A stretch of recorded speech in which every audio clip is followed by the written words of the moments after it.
कि देश बेचकर पंडित नेहरू फूले नहीं समाते हैं, और उसको मुस्कुरा के सुनते हैं। वो कहाँ गए वो दिन, कहाँ गए वो राजनेता। बुलडोजर से रौंदत दीक्षित के घर वाए आज बा। अरे ही बुलडोजर पे बाबा के नाच बा। काबा यूपी काजू भुने हैं प्लेट में, विस्की गिलास में, उतरा है रामराज विधायक निवास में। मतलब मेरे साथ वैसे व्यवहार हो रहा है जैसे मैंने बहुत बड़ा क्राइम कर दिया है कि तुमको तो इस तरह से झूठ बोल के पकड़ लेना, जैसे पुलिस नहीं करती, जाल बिछाती है क्रिमिनल को पकड़ने के लिए, उस तरह से एक नोटिस देने के लिए इतना ताना बाना बुना। बढ़ती सत्ता का स्थायी विपक्ष अगर कोई है तो वो साहित्य है, वो साहित्य है। और ये बार बार ढहत घर बार बार माई बेटी के आग में झोंकत यूपी सरकार बा। काबा यूपी में काबा, और बाबा के डीएम तो बड़ी रंगबाज बा। बाबा के डीएम तो बड़ी रंगबाज बा। कानपुर देहात में ले आइल राम राज बा। बुलडोजर से रौंदत दीक्षित के घर वाए आज बा। अरे ही बुलडोजर पे बाबा के नाच बा। काबा यूपी में काबा। नमस्कार, आप देख रहे हैं समृद्धि न्यूज़ चैनल और मैं हूं अशोक तिवारी। इस वक्त एक मामला काफ़ी सुर्खियां पकड़ा हुआ है और इस पे हम चर्चा करेंगे। हमारे साथ है गुड्डू ओझा, जो कि एक अच्छे कवि के तौर पे जाने जाते हैं। हम आपको बताना चाहेंगे कि नेहा सिंह राठौर, जो कि एक लोक गायिका है, और यूपी पुलिस के द्वारा एक लीगल नोटिस भेजी गई है। यूपी में काबा सीजन 2 एक उन्होंने कविता लिखा था और सोशल मीडिया पर लगातार वो कविता वायरल हो रहा है। तो उस गाने को लेकर, उस कविता को लेकर यूपी पुलिस ने एक लीगल नोटिस दिया है। हालांकि लीगल नोटिस उनके ससुराल सबसे पहले भेजा गया था। वहाँ जब वो रिसीव नहीं हो पाया तो किसी भी तरह वो लोग दिल्ली पहुँचे और कई तरह का हथकंडे अपनाया गया उस नोटिस को पहुँचाने के लिए नेहा सिंह राठौर के पास। नेहा सिंह राठौर का कहना है कि उस तरीके से मुझे नोटिस पकड़ाने के लिए, उस तरीके से मेरे साथ व्यवहार किया गया जैसे एक अपराधी के या कोई क्रिमिनल होता है उसको वो लीगल नोटिस पहुंचाया जा रहा हो या फिर जो भी हो। उसके बाद आप लोग ये सब भी तो जारी ही रहता है। क्या तो मैं क्या कह रही थी, हाँ, तो पहले ये अम्बेडकर नगर गए जहाँ पे मेरा ससुराल है, और वहाँ मेरे ससुर जी को नोटिस दिया। वहां से बात नहीं बनी तो इतनी सक्रियता दिखाई, बड़े ही फुर्तीले ढंग से वहां से कानपुर से चल के सीधे आ गए ये दिल्ली। अब देखिए, ये दिल्ली आए तो जैसे किसी क्रिमिनल को पकड़ने के लिए पुलिस जो जाल नहीं बिछाती है कि कहीं से भी आपको क्रॉस नहीं करने देंगे, आपको यहाँ पे पकड़ ही लेंगे टाइप की चीजें, वो क्या काम करती हैं। एक महिला पुलिस कॉल करती हैं मेरे हस्बैंड को, उनका नाम हिमांशु है। उनको कॉल करके कहती हैं कि मैं यूपीएससी एस्पिरेंट बात कर रही हूँ, और हिमांशु जी, मुझे पता है कि आप जो है यूपीएससी की प्रिपरेशन करने वाले बच्चों को कोचिंग कराते हैं, तो मुझे आपसे कुछ गाइडेंस चाहिए, इस जगह पे आ जाइए, मुझे थोड़ा आप गाइड कर दीजिए। तो हिमांशु भी बड़ा कंफ्यूज हो गए कि ऐसे आपको किसने नंबर दिया, मेरा नंबर किसने दिया आपको। तो ये तो कुछ नहीं बताया उन्होंने बस ये कहा कि नहीं, मुझे बस नंबर मिल गया, आप यहाँ आ जाइए, थोड़ा मुझे गाइड कर दीजिए, इस तरह से बात किया। तो हिमांशु और हमने इग्नोर किया, कोई रिस्पॉन्ड नहीं किया कि क्या मतलब है, कोई भी होगा टाइप, ऐसे कोई मजाक कर रहा होगा। फिर आधे घंटे बाद कॉल आती है और ये कहा जाता है, वही महिला पुलिस कहती हैं कि कानपुर देहात से हम बात कर रहे हैं, हम पुलिस की टीम है और हमारे साथ दरोगा जी हैं, हमारी पूरी टीम आई हुई है, आपके खिलाफ जो है ये नोटिस है, आप इसको रिसीव कर लीजिए, इस पे सिग्नेचर कर दीजिए और बाकी सारी चीजें। तो मैं तो हिमांशु को बोल भी रही थी कि बिना वीडियो कॉल बात किए आप मत जाना, क्योंकि भैया कौन होगा वहां पे जो इस तरह से झूठ बोल सकता है, तो पता चले हम सामने गए मिलने, मुझे कोई और ही मिल जाए, है ना। तो इस तरह से हम लोग थोड़ा कम ही भरोसा करते हैं लोगों पर। और तो मैंने बोला हिमांशु को कि पहले कंफर्म हो जाओ ये पुलिस के लोग हैं या ये खुद ही चोर हैं, क्योंकि इस तरह से झूठ बोलना कौन करता है ना। मतलब मेरे साथ वैसे व्यवहार हो रहा है जैसे मैंने बहुत बड़ा क्राइम कर दिया है कि तुमको तो इस तरह से झूठ बोल के पकड़ लेना, जैसे पुलिस नहीं करती, जाल बिछाती है क्रिमिनल को पकड़ने के लिए, उस तरह से एक नोटिस देने के लिए इतना ताना बाना बुना। है ना। इस पर हम बात करेंगे। चर्चा बात करने के लिए हमारे साथ मौजूद है गुड्डू ओझा जी हैं। ऐसे राकेश ओझा इनका नाम है, लेकिन गुड्डू ओझा के नाम से इनको लोग जानते हैं। एक अच्छे शिक्षाविद है, कवि है। क्या कहेंगे जिस तरह का भी माहौल बना हुआ है, कहीं ना कहीं आपके नज़र में क्या लगता है, यूपी पुलिस ने जो किया है ये सही है या क्या है? क्या भी सारे दर्शकों को सबसे पहले नमस्कार।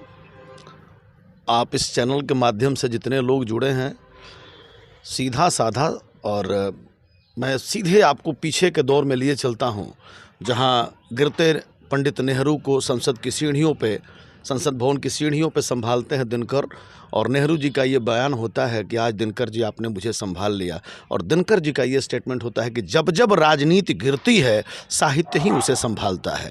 और पंडित नेहरू जी जैसे व्यक्तित्व उस समय सदन में रहते थे, वैसे उस समय नागार्जुन जैसे कवि उनके सामने कहते हैं कि देश बेचकर पंडित नेहरू फूले नहीं समाते हैं, और उसको मुस्कुरा के सुनते हैं। वो कहाँ गए वो दिन, कहाँ गए वो राजनेता, और कलम जैसे ही चाटुकारिता की तरफ बढ़ती, सत्ता का स्थायी विपक्ष अगर कोई है तो वो साहित्य है, वो साहित्य है, और ये होना चाहिए।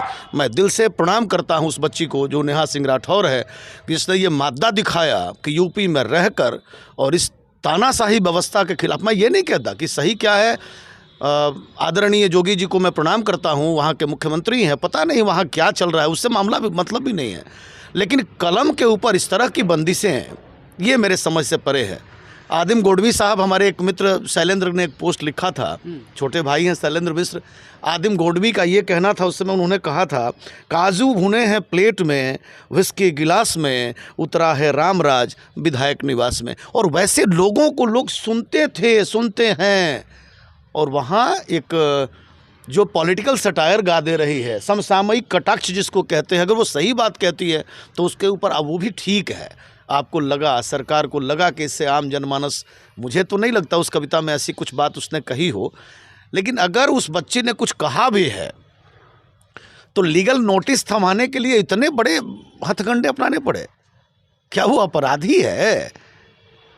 अब यूपी में काब आप सुने थे कि नहीं? हाँ, सुने हैं ना। उसमें तो वो ये कह रहे कि अगर मकान जलेगा तो वो किसी सिर्फ अब्दुल का ही नहीं जलेगा, उसमें बाकी लोग भी हैं। वो तो ये कह रही है, सामाजिक समरसता की बात कर रही है कि जिस तरह की आग लग रही है, जिस तरह की हवा चल रही है, उसमें ऐसा नहीं होगा कि आप अगर किसी भी तरह से किसी कम्युनिटी को हार्म करना चाहते हो या किसी कम्युनिटी को फ़ायदा पहुंचाना चाहते हो तो आग तो लगती है, तो दोनों घर जलते हैं। अगर पड़ोस में मेरे कोई अब्दुल रहता है, मेरे घर में आग लगेगी तो ऑब्वियसली वो भी जलेगा, और अब्दुल के घर में आग लगेगी तो उसकी आँच तो मेरे घर तक आनी स्वाभाविक बात है। तो कहाँ जा रहा है देश और कहाँ जा रही है उसकी व्यवस्था? सोशल मीडिया पर लगातार बहुत सारे अपराधी टाइप के भी जो लोग हैं, उसको अपराधी ही कहा जा सकता है, क्योंकि कहीं ना कहीं मेंटली हरास लोगों को कर रहे हैं। तो गाली, अनाप शनाप किसी को गाली दे देना, किसी को भी कुछ बोल देना, तो इस पे सोशल मीडिया पे जिस तरह का जो व्यवस्था फैली हुई है, एकदम कचरा बना हुआ है, इसको क्या कहते हैं, डस्टबिन बना हुआ है कि कुछ भी मुंह से बोल, उस पर किसी तरह का लीगल नोटिस नहीं जाता है, ना कोई कानूनी कार्रवाई होती है। लेकिन इस तरह के लोगों को तो फिर आप भी एक कवि है, आने वाले समय में इस तरह का हरास। देखिए, मेरा साहित्यकारों के विषय में मैंने चंद लाइनें लिखी थी, और वो काम हमसे होगा नहीं, हम ही से नहीं, जो भी हमारे तरह के लोग हैं जो निष्पक्ष भाव से समाज के माने सहज स्थितियों को देखते हैं, उसको ऑब्जर्व करते हैं और अपनी कलम के माध्यम से कागज़ पे उकेरते हैं, वो लोग डरेंगे नहीं, न किसी की सरकार के नोटिस से, न किसी भी व्यवस्था से। वो अपना काम करना जानते हैं, समाज को कैसे एक पटरी की तरफ ले आना है, उसमें उनकी सहभागिता कितनी सुनिश्चित हो पाएगी ये तय करना समाज का हाथ है, काम है। लेकिन वो अपनी कोशिश भी ना करें, ये नहीं होगा। मैंने ऐसे साहित्यकारों को इंगित करके चंद लाइनें लिखी थी, उसमें ये था, शतरंज की चाल के मोहरे हो तुम। ये किसके लिए? मैं उन सारे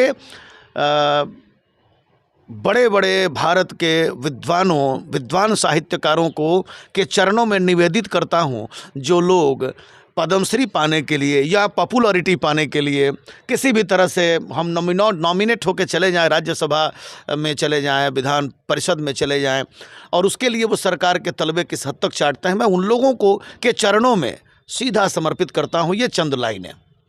शतरंज की चाल के मुहरे हो, क्यों आधार बने फिरते हो, चमचे हो तुम मात्र सत्ता के, झूठे कलमकार बने फिरते हो, सत्य नहीं दिखता तुमको, केवल चमचागिरी ही लिखते हो, लिखने का साहस सत्य नहीं और साहित्यकार बने फिरते हो। अब इसकी दूसरी लाइन जो है थोड़ा सा और हार्ट पिंचिंग है। मैं भी किसी को अब इतनी बुरी भी लग जाए कि बाई नेम मेरे ऊपर भी इस तरह का कोई नोटिस FIR कुछ भी हो सकता है, बट आई डोंट केयर। मेरा जो काम है वो मैं करूँगा, इसके लिए चाहे किसी हद तक जाना पड़े हमें। पाही लो पद्मश्री या पद्म भूषण सत्ता के तलवे चाट कर, शोर मचाकर जात पात मजहब में लोगों को बांटकर, सरकारी मुलाजिम नहीं हो तुम, ये बात न तुमको सनद रही। तुम सरकार तो नहीं हो, फिर क्यों सरकार बने फिरते हो, लिखने का साहस सत्य नहीं और साहित्यकार बने फिरते हो।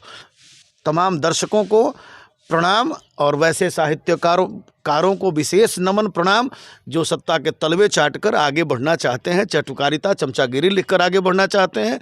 और उन सब के ऊपर मैं नेहा सिंह राठौर जैसे बेबाक लिखने वाली, बेबाक बोलने वाली कवयित्री को दिल से प्रणाम करता हूँ कि बेटा आप ऐसे ही लगे रहो, अपनी धुन में मगन रहो, अपना काम करती रहो, लाख बाधाएं आए लेकिन समाज सुधार का ठेका अगर अकेले तुम्हारे पास नहीं है, लेकिन एक सहयोग हमारी तरफ से तुम्हारे लिए रहेगा। तुमको फिर से एक बार दिल से प्रणाम। चलिए, बहुत बहुत धन्यवाद। देखिए हरिंदर ओझा है, क्या कहेंगे आप, क्या कहेंगे? सत्य परेशान हो सकता है लेकिन पराजित कदापि सकता नहीं। है। सत्य परेशान हो सकता है लेकिन पराजित नहीं हो सकता। गुड्डू ओझा जी ने बताया कि कहीं न कहीं सवाल सत्ता पक्ष से ही पूछा जाता है और यदि नेहा सिंह राठौर ने कुछ इस तरह का लिखा है तो हमें कहीं भी गलत नहीं लगा। सरकार को तो उन तमाम लोगों पे अंकुश लगाना चाहिए जो कि सोशल मीडिया पर गलत तरीके से गाली गलौज कर रहे हैं, अभद्रता फैला रहे हैं, अश्लील फोटो वीडियो वगैरह वगैरह जो सोशल मीडिया पर चल रहे हैं, उन तमाम चीज़ों पे अंकुश लगाना चाहिए, उन पे कार्रवाई करनी चाहिए। जो लोग सत्ता पक्ष से सवाल पूछते हैं उन पे इस तरह का लीगल नोटिस, जैसे कि एक अपराधी को, जैसे कि एक हत्यारे पे नोटिस भेजा जाता है या जिसको अरेस्ट करने के लिए जिस तरह के हथकंडे अपनाए जाते हैं, तो इस तरह कतई सही नहीं है। लगातार देखते रहिए, इस पर चर्चाएं होती रहेगी। कैमरा पर्सन रजनीश के साथ मैं अशोक तिवारी, थैंक यू।